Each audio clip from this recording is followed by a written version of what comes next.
Hoje teremos a honra de receber um convidado especial para tratar de um tema fundamental atualmente: saúde mental no trabalho, equilíbrio e produtividade. Nosso palestrante é o Dr. Rafael Mendanha, médico psiquiatra, perito do Tribunal de Justiça de Goiás e coordenador no SEMBRAP, Centro Brasileiro de Pós-Graduação. Agradecemos imensamente ao Dr. Rafael por aceitar o nosso convite e por estar aqui para enriquecer a nossa CIPAT com seu conhecimento e experiência. Dr. Rafael, em nome de todos os colaboradores da Casa da Indústria e do edifício Pedro Alves, nosso muito obrigado pela presença. Convidamos ao senhor a subir ao palco para dar início à palestra. Desejamos a todos um excelente dia de aprendizado.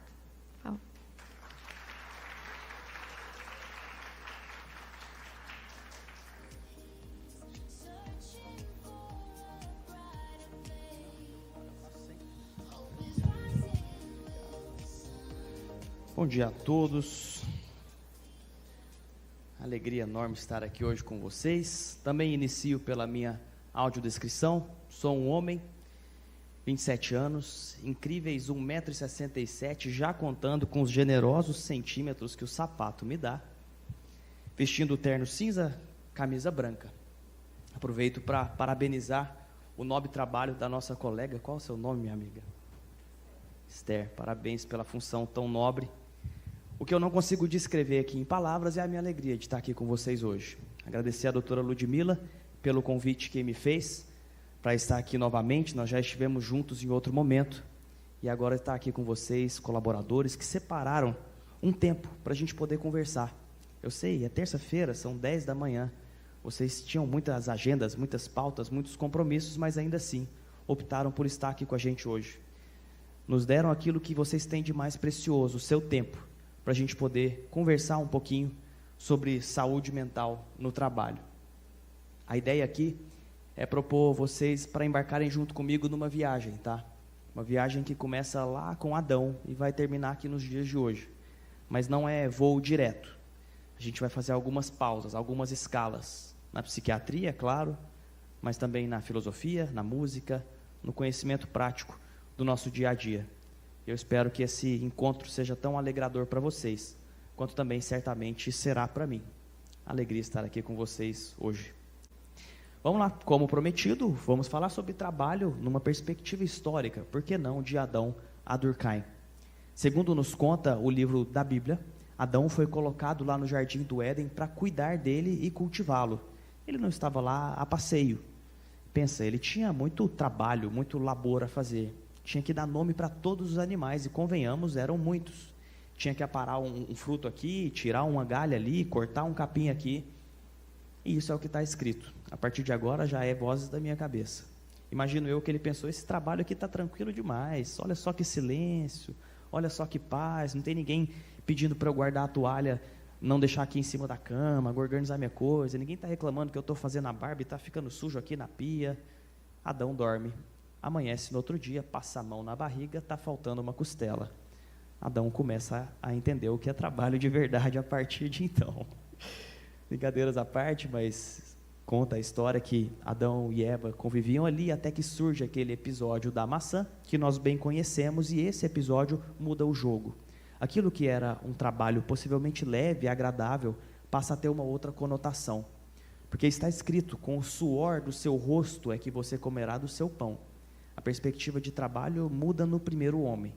De algo agradável passa a ser algo penoso. O trabalho passa a ser vinculado a um esforço físico, que fadiga, que cansa.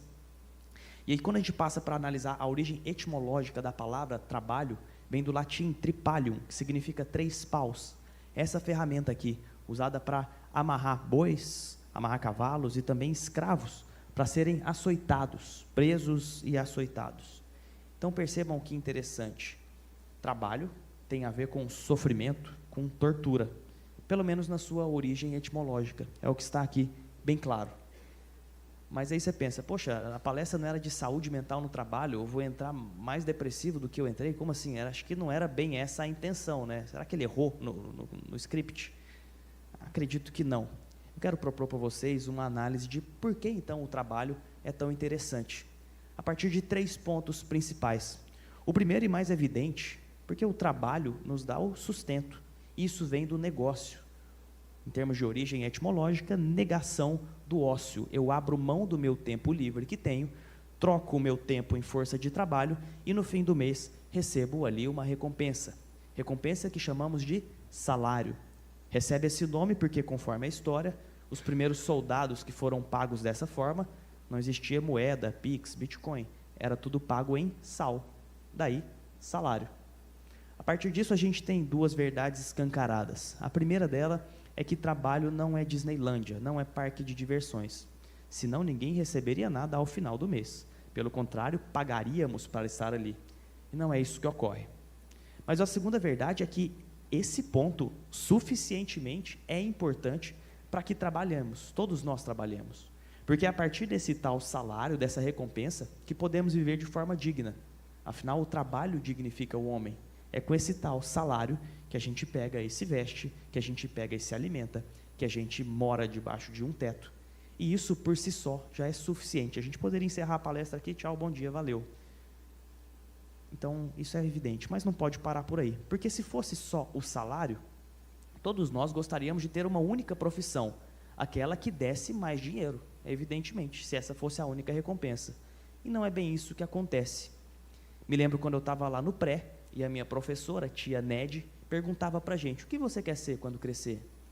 Um dizia policial, bombeiro, carteiro, médico, advogado, jogador de futebol, modelo.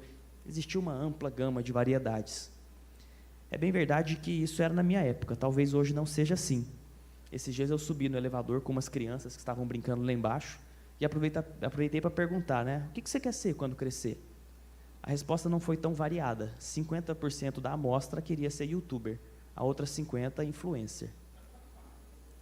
Quero acreditar que é um fenômeno só do meu prédio, que não acontece fora dali, que no mundo as coisas estão melhores. Mas isso nos diz respeito a algo que é o seguinte: todos nós temos dentro de nós uma essência, um conjunto de habilidades que nos impulsiona para desenvolver algum tipo de tarefa, certo? Alguma coisa natural.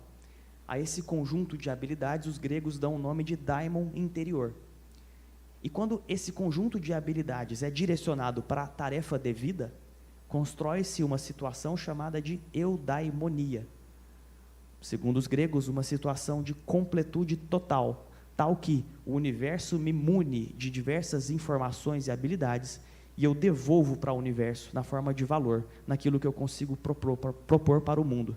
É nesse momento que eu me encaixo como uma engrenagem perfeita do universo e eu promovo uma fagulha, uma centelha de alegria e amor que faz o mundo ficar melhor. Percebam então que o trabalho vai muito além do trabalho, do salário, perdão. Vai também na questão da identidade.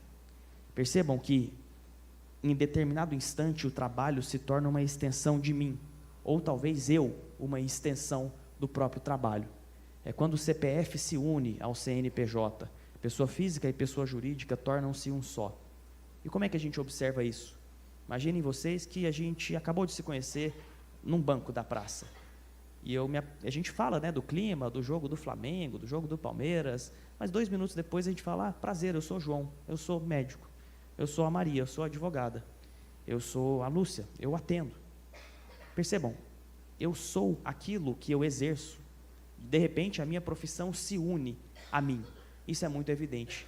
Então, tire de um homem o seu trabalho, que você tira também um trecho da sua história. Você apaga o seu currículo de vida. Mas não para por aí. É bem perceptível também que o trabalho se une diretamente com a nossa vocação e propósito, que a nossa essência se conecta aqui. Assim, é difícil imaginar Ayrton Senna advogado. Talvez fosse um bom advogado, conduzisse boas causas, mas se fosse esse o caso, aquela curva depois da reta de Interlagos não se chamaria S do Senna, se chamaria uma curva normal. Se fosse esse o caso, muitos de nós não comemoraríamos, vibraríamos tanto com as suas vitórias e choraríamos tanto a sua perda.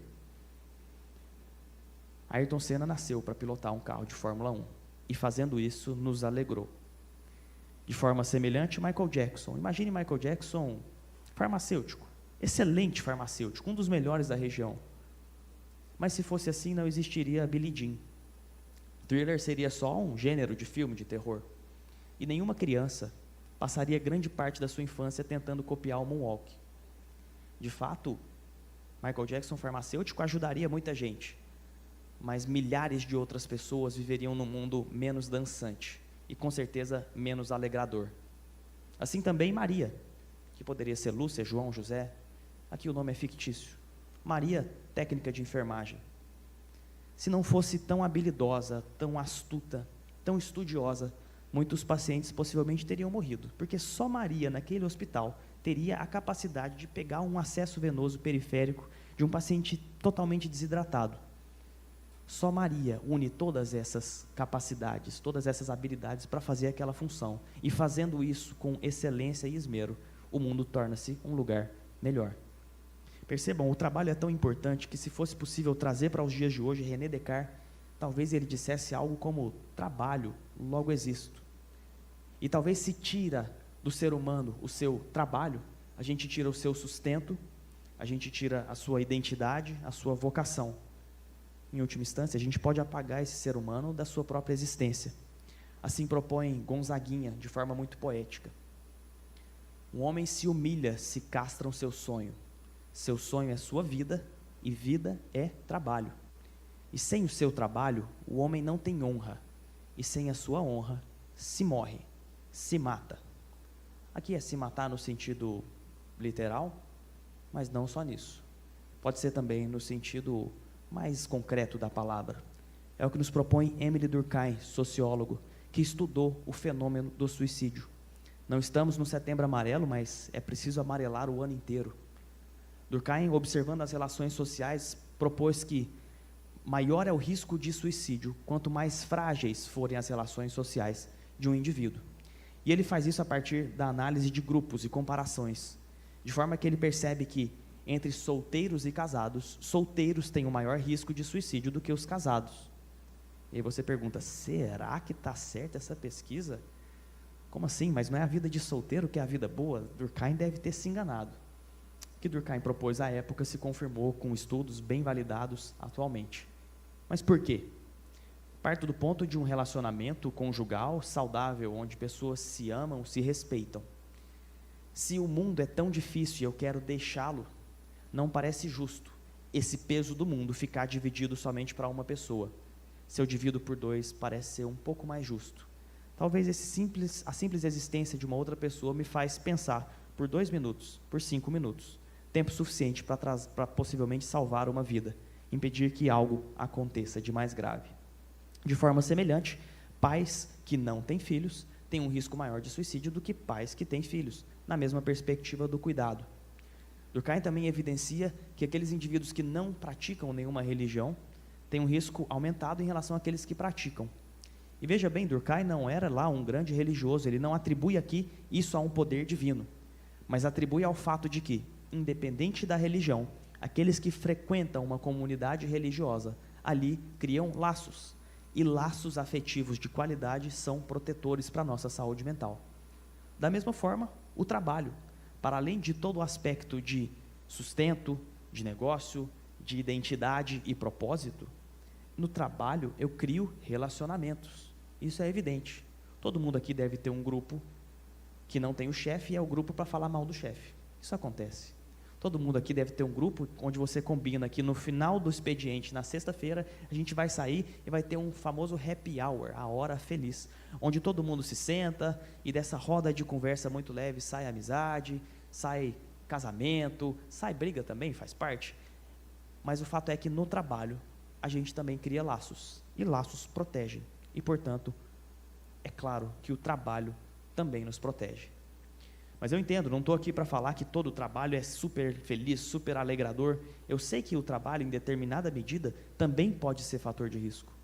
Então, vamos colocar uma lupa do ponto de vista científico, psiquiátrico, sobre esse tema, para entender se o trabalho adoece, a falta e o excesso, o que isso pode trazer. O primeiro ponto, que é bem perceptível, é que a falta de trabalho, de fato, adoece. Trouxe aqui um conjunto de estudos, e vou me ater a alguns deles. O primeiro é uma revisão sistemática com meta-análise, publicado lá no Affective Disorders, é um paper da psiquiatria muito respeitado. Ele observa uma correlação bidirecional entre saúde mental e desemprego, de forma que Aqueles indivíduos que experimentam sintomas ansiosos e depressivos, os desempregados têm um risco maior de experimentar sintomas ansiosos e depressivos, um risco maior de 50% dentro de 12 meses. Mas o contrário também é verdadeiro. Aqueles indivíduos que ainda empregados experimentam sintomas ansiosos e depressivos, sobretudo se não tratados, também têm um risco aumentado de em breve estarem desempregados. É uma roda que se retroalimenta. Fica evidente também, a partir de outros estudos, que o desemprego é fator de risco para diversas condições. Na média, 2 vezes maior o risco do que aqueles indivíduos que são empregados. Isso vale para depressão, ansiedade e, claro, também abuso de substâncias. Álcool, cocaína, benzodiazepínicos, psicoestimulantes, todas essas. Djavan canta uma música que diz que se não mata, fere. Aqui é um pouco diferente, a gente viu que fere, mas não só fere. A falta de trabalho também mata. Esse estudo, publicado nesse ano de 2025 na JAMA Psychiatry, e também uma revisão sistemática, que é o topo da evidência científica, mostrou que o desemprego aumenta o fator de suicídio, o risco de suicídio, em até 200%. Isso é mais evidente naqueles indivíduos que faziam parte do maior grupo de risco, a saber, homens com 35 a 65 anos, homens jovens, solteiros ou divorciados e de baixa renda. Durkheim estava certo. Mas, para além disso, a falta de trabalho adoece. Mas e o excesso? Tem um ponto de corte? Tem algum ponto que fica legal? Percebemos que o excesso adoece. Todos os extremos, na verdade, adoecem, né? Fica evidente aqui que existe uma correlação de carga de trabalho e adoecimento psíquico.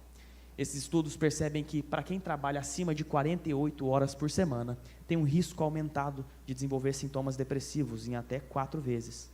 E esse risco aumenta de acordo com uma dose dependência. Quanto mais eu trabalho, mais eu aumento esse risco. De forma que, a partir das 48 horas de trabalho, o meu risco é de 44% de desenvolver até sintomas de ideação suicida.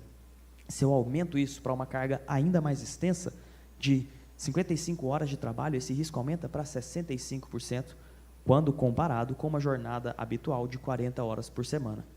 Por isso, a própria OIT, Organização Internacional do Trabalho, propõe 48 horas um limite, um ponto de corte, para o qual, a partir daí, passa a ser danoso o trabalho. Mas vamos combinar, somos adultos, o número absoluto não é o ponto mais importante. Onde é que entra a qualidade, não só a quantidade?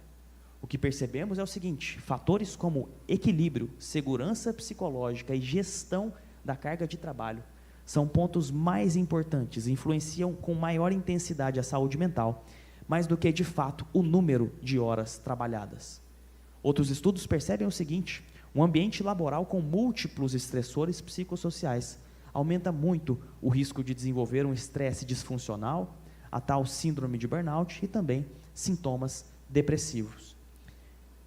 Estressores psicossociais, esse nome está muito na moda, vocês já devem ter ouvido falar alguma coisa sobre isso, o NR1, nova NR1, norma regulamentadora. E aqui fica a dúvida: o que seria um ambiente com muitos estressores psicossociais? Aqui trago 6 pontos de discordância entre o trabalhador e o trabalho que podem favorecer o adoecimento. Esses 6 pontos são descritos pela Cristina Maslach, aquela psicóloga que deu o pontapé inicial no estudo da síndrome de burnout, conforme a conhecemos hoje. Ela percebeu o seguinte: se a empresa tem alguns desses 6 pontos, ou quanto mais pontos ela tiver, maior é o risco de adoecimento do seu trabalhador. O primeiro é a falta de controle, falta de autonomia sobre o seu próprio trabalho. Todo mundo quer trabalhar e se responsabilizar pelos ônus e bônus daquilo que fez. Imagine só você trabalhar sem nenhuma autonomia, você não pode decidir o que fazer, você torna-se um robô, à la Charles Chaplin, apertando pequenas ferramentas. Isso é muito ruim. Mas imagine também o contrário. Trabalhar com autonomia total também é muito ruim. Imagine só um piloto de avião trabalhando em autonomia total. O avião está caindo e ele faz o que der na cabeça. Não tem protocolo, não tem treinamento. Autonomia demais também é ruim. Aqui o que se propõe como medida de saúde mental que de fato é eficaz é o equilíbrio. Nem de mais, nem de menos. Outro ponto importante observado é a recompensa insuficiente, que vai além do salário. Percebemos que a recompensa pode ser insuficiente se dentro da minha própria equipe eu não sou recompensado em termos de valores, de respeito, de reconhecimento mesmo, moral, ético, pelo meu trabalho. E se isso não está bem estabelecido, existe um risco da gente ter a perda do senso de comunidade, que é o nosso terceiro ponto. Isso tem a ver com as relações interpessoais que passam a ficar fragilizadas. Relações de líderes e liderados, mas também entre cooperados. E se esse vínculo se rompe, é claro, é um fator de risco. Percebam, aqui entra uma variável muito individual. Eu, enquanto indivíduo, sou responsável pelo equilíbrio e saúde mental de todo o meu ambiente de trabalho. Percebam, a cordialidade, a educação são pontos fundamentais, ainda que naquele dia eu não esteja lá tão feliz. Porque, no fim das contas, se eu ajo de maneira errada, eu contribuo com o adoecimento e produtividade de toda a minha equipe. Mas, além disso, temos também conflito de valores. Se eu trabalho em um lugar que eu não concordo muito com o que se faz, fica complicado. Imaginem vocês uma pessoa com ideais comunistas, não há nada de errado nisso, mas essa pessoa vai trabalhar lá na Ibovespa, lá na B3, mexer com bolsas de valores, um polo capitalista. Parece meio conflitante, essa pessoa não vai se dar tão bem lá. Da mesma forma, uma pessoa vegana que manda o currículo para trabalhar num frigorífico. Parece que não vai dar certo isso. Mas isso é superficial. Imagine vocês uma pessoa que tem como valor de vida a transparência. E ela vai trabalhar num telemarketing que faz muitas propagandas com letras miúdas. Talvez ela se sinta como se estivesse enganando o próprio cliente. E isso é conflituoso. E isso faz adoecer. E por fim, não menos importante, sobrecarga de trabalho. É claro que isso é bem evidente. Conversamos no começo. Subcarga adoece, sobrecarga também. Imagine você abrir a sua planilha de tarefas da semana e só tem 2 pequenos itens para fazer que você mata em 15 minutos. O resto da semana você vai ficar à toa. Sensação de inutilidade, que coisa chata. Imagine o contrário, você chega e tem 150 itens para 2 dias de trabalho. Também não vai dar certo. Isso é sobrecarga. Sobrecarga é mais que jornada de trabalho, mas o quanto de trabalho eu preciso executar dentro de um determinado tempo. E isso adoece. O problema é que nós vivemos na sociedade que aplaude aquelas pessoas que são super produtivas, aquelas pessoas que se destacam. E aí fica evidente, a falta de trabalho adoece, o excesso também. Mas precisamos assumir que o trabalho também pode viciar.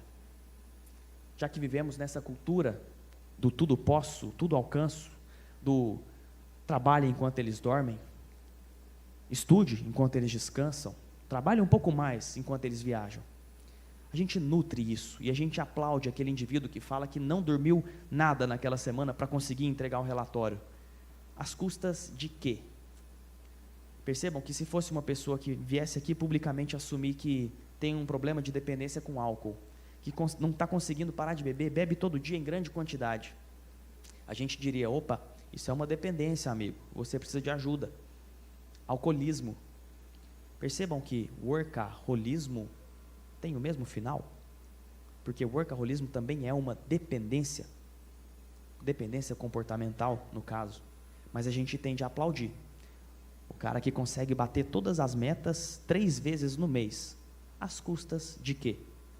Aqui entra uma variável também muito individual, porque o que a gente percebe é que o workaholismo não é tão bom assim. Fica legal na foto, fica legal no Instagram, quando coloca que recebeu um prêmio, tá. Mas na realidade esse indivíduo tem um risco muito maior de desenvolver sintomas psiquiátricos, ansiedade, depressão, burnout, insônia, abuso de substâncias. E volto a dizer, isso depende muito mais de mim do que talvez do ambiente. Alguns ambientes estimulam isso, mas o meu traço de personalidade, quem eu sou, também pode me favorecer nisso. Os estudos mostram que aqueles indivíduos que têm traços perfeccionistas têm um risco muito maior. Você se lembra quando foi contratado, passou pelo RH, e o RH perguntou, qual que é a sua maior qualidade? O trabalho em equipe. E seu pior defeito? Sou perfeccionista. Glamourizamos esse efeito. Afinal, se eu sou perfeccionista, eu vou até a última gota de suor, de sangue para entregar o que preciso. Às custas de quê? Às custas da saúde mental, pelo jeito. E qual que é a questão?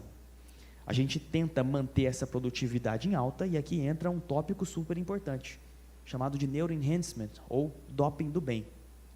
Não precisa cutucar, não precisa dar nome, nem apontar, mas vocês conhecem alguém que não trabalha nessa empresa, tá? Trabalha em outras, que para manter a alta produtividade, todas as metas batidas, eles fazem uso de algumas substâncias que não foram prescritas pelo médico, mas para ver se fica mais alerta, para ver se fica mais esperto, se não dorme, se passa 3 dias sem dormir para terminar uma planilha. Aqui me refiro, sobretudo, aos psicoestimulantes. Venvanse e Ritalina são os mais comuns. Nem me refiro aqui às drogas ilícitas, mas sim aquelas que são usadas somente com prescrição médica. A grande dúvida é, será que essas smart drugs realmente melhoram o desempenho cognitivo? O que os estudos trazem sobre isso? Destaquei alguns deles aqui, mas o que foi percebido, em suma, é que não há melhora cognitiva, não há melhora do desempenho, é uma melhora discreta, na maioria das vezes subjetiva. O indivíduo sente-se mais eufórico, mas é uma euforia cognitivamente desorganizada, que não produz resultados efetivos. E a conclusão maior é que nenhum risco, nenhum benefício, ainda que mínimo, supera todos os riscos. De insônia, por exemplo. Se eu quero ter uma cognição tão boa, para que ficar 3 dias sem dormir? Se é dormindo que a memória se consolida. Alterações de humor, me deixa irritado, explosivo, eu brigo no trânsito, brigo no chefe, chuto o cachorro, bato no filho, por irritabilidade. Sem falar nas alterações cardiovasculares, aumento de taquiarritmias, arritmias que certamente podem levar o indivíduo à morte. Então, para aquele seu colega do interior, de outra cidade, de outra empresa, claro, que de vez em quando vem te oferecer essa proposta, toma isso aqui que é super legal, você vai ver que vai fazer a diferença.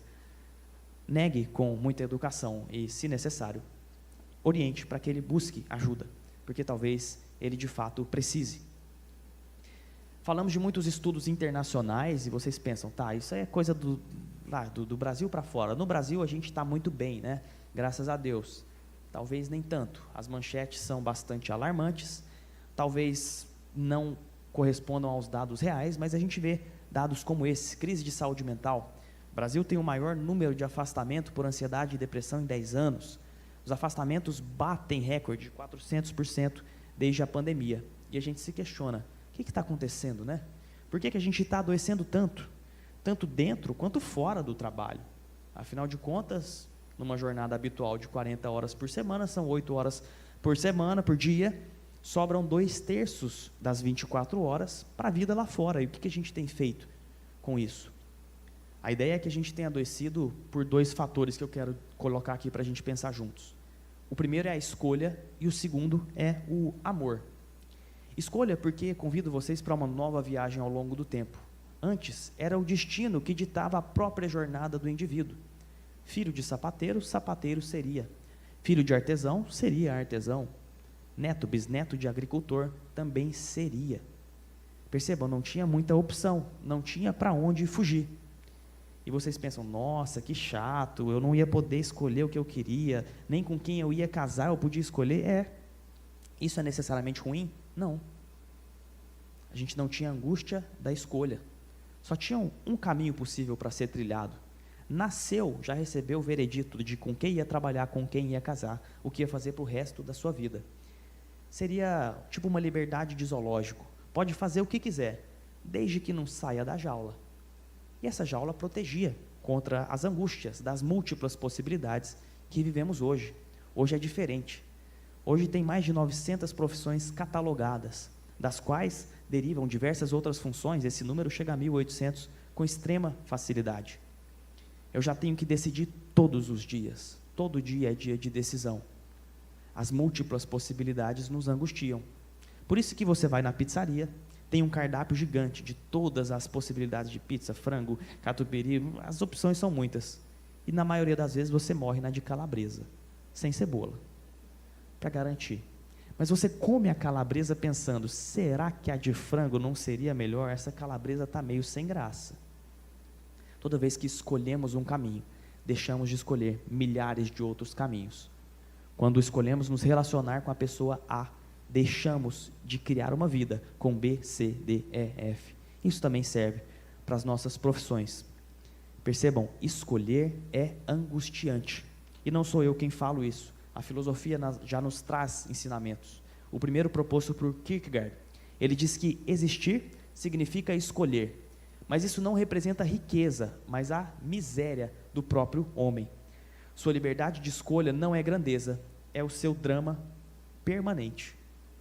Poucos anos depois, Sartre vem e nos diz que o homem é condenado a ser livre. Ufa, liberdade, é isso que eu queria. Peraí, acho que você não entendeu, é condenado à liberdade. Se eu escolho, eu sou condenado. Se deixo de escolher, já é uma escolha. E a escolha angustia. E angustia ainda mais, porque escolhemos baseados no amor. E às vezes escolhemos o amor na intensidade errada, na forma errada. Mas amor é muito vago, né? Que tipo de amor nós estamos falando? Proponho aqui 2 caminhos de análise. Primeiro, o amor de Platão. Amor platônico, você já deve ter ouvido falar. Para Platão, amor é eros. Eros que você também já deve ter ouvido falar. Erotização, erótico, eros, motel. Como é que eu sei disso? Vocês se perguntam? Porque meu amigo me falou, é claro. Minha esposa está aqui, vamos falar a verdade, né, gente? Eu tenho uns amigos que são sapequinhas, vou te falar, viu? Eros.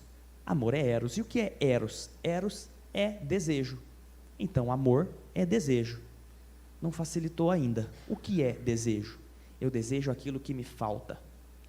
Então, o amor platônico é o amor por aquilo que eu não tenho, por aquilo que eu desejo. Assim, segundo Platão, eu não amo o carro que está na garagem, mas eu amo o carro que está na vitrine. Eu não amo o iPhone 27, 37 com muitas câmeras. Eu amo e desejo aquilo, mas eu não amo o meu celular que já está no meu bolso. Eu não amo os meus filhos, a minha família, a minha esposa, mas eu amo aquilo que não tenho. O mesmo serve para o trabalho. Somos adestrados a amar, conforme o amor de eros, o amor de desejo. Assim, nunca estamos satisfeitos.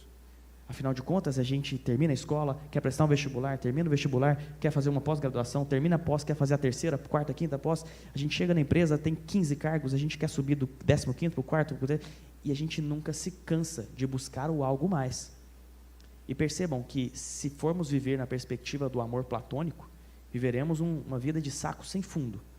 De fato, não haverá nada que nos encha. Por isso, logo depois, é Aristóteles quem nos propõe o amor chamado de filia. Para Aristóteles, o amor filia é alegria. Alegria pelo que eu já tenho. Assim, se amo à maneira de Aristóteles, eu amo o carro que já está na garagem, o celular que já está no meu bolso, a família que já tenho, os filhos que já tenho, a esposa que já é a minha, o trabalho que já é o meu, o crachá que já é o meu, o cargo que eu já ocupo, o salário que eu já tenho. E talvez a vida fique mais fácil dessa forma. Pode parecer um convite também à mediocridade. Eu já tenho isso aqui, já estou tranquilo, não quero mais nada. Então talvez uma justa medida seja novamente o equilíbrio. Amar com amor de eros, o amor que deseja aquilo que falta, porque isso nos impulsiona a melhorar. E é justamente pelo amor platônico que estão todos aqui hoje. Porque de alguma forma existia algum desejo para buscar algo que vocês não tinham, que fizeram vocês virem aqui para a gente refletir. Isso é importante, é o que nos propulsiona para a vida. Mas é preciso também amar com amor filia, na mesma proporção, para que a gente se alegre com o que a gente já tem hoje. O trabalho que já tenho, a família que já tenho, o carro que já tenho, o celular que já tenho. Senão a vida vai ser um buraco sem fim, infinito. A ideia pode ir um pouco mais além. Talvez a perspectiva do amor não contemple todas as suas angústias, e você seja daqueles que pensa, de onde eu vim, para onde eu vou, qual é a minha função nesse universo tão complexo. E para isso eu trago uma perspectiva mais cósmica dessa história, a partir do calendário cósmico proposto por Carl Sagan, um astrônomo norte-americano extremamente didático. Ele dividiu todos os aproximados 13 bilhões de anos da vida no universo e colocou tudo isso dentro de um calendário terrestre, de janeiro a dezembro. De forma que, fazendo uma aproximação do tempo para facilitar as contas, cada mês corresponderia a aproximadamente 1 bilhão de anos. Cada dia, 33 milhões de anos. E cada segundo, 400 anos. De forma que é o dia 1º segundo do dia 1º de janeiro e ocorre um grande boom. Para muitos, Big Bang, para outros, haja luz. Mas fato é que abrem-se as cortinas e o show começa. Durante grande parte do tempo era só poeira cósmica, nada muito formado. Fato é que só no dia 1º de maio, depois de muito trabalho, é que começa a se organizar a Via Láctea. E somente no dia 1º de setembro se organiza o sistema solar da forma como o conhecemos. Percebam, estamos em setembro e ainda nem falamos de vida na Terra, porque ela só surge conforme a conhecemos aqui, no final no último mês do ano, em dezembro. Portanto, esse mês vale a pena colocar uma lupa para a gente saber como é que ele funciona. Porque é Natal no nosso calendário e os dinossauros andam sobre a superfície da Terra por longos 5 anos, ou algo entre 150 milhões de anos. Até que um grande asteroide colide com a Terra e dizima grande parte da vida aqui existente. Avanço mais um dia para o dia 31 de dezembro, e exatamente às 14 horas surge o primeiro homem. Homem que só vai dominar o fogo por volta das 23 horas e 55 minutos. E com todo esse poder de fogo, toda essa tecnologia, às 23 horas, 59 minutos, 59,8 segundos, ele finda a Segunda Guerra Mundial com 2 grandes bombas. Interessante pensar que toda a história, conforme a conhecemos, Egito Antigo, Império Romano, gregos, Revolução Industrial, independência do Brasil, independência de todos os países, tudo isso ocorreu nos últimos minutos desse nosso calendário. E aí você poderia pensar, eu não sou nada mesmo. Paulinho Mosca nos diz o seguinte: não somos mais que uma gota de luz, uma estrela que cai, uma fagulha tão só na idade do céu. Pensar a nossa existência frente a essa imensidão pode ser angustiante, mas o caminho que propõe é justamente o contrário. Se a nossa vida é tão passageira, tão breve, cada segundo conta, cada segundo é muito precioso e precisa ser comemorado, cada suspiro é um milagre divino. Por isso, é o próprio Paulinho Mosca quem no refrão nos diz o seguinte: calma, tudo está em calma, deixe que o beijo dure, deixe que o tempo cure, deixe que a alma tenha a mesma idade que a idade do céu. Isso é muito profundo. O que seria uma alma com a mesma idade que a idade do céu?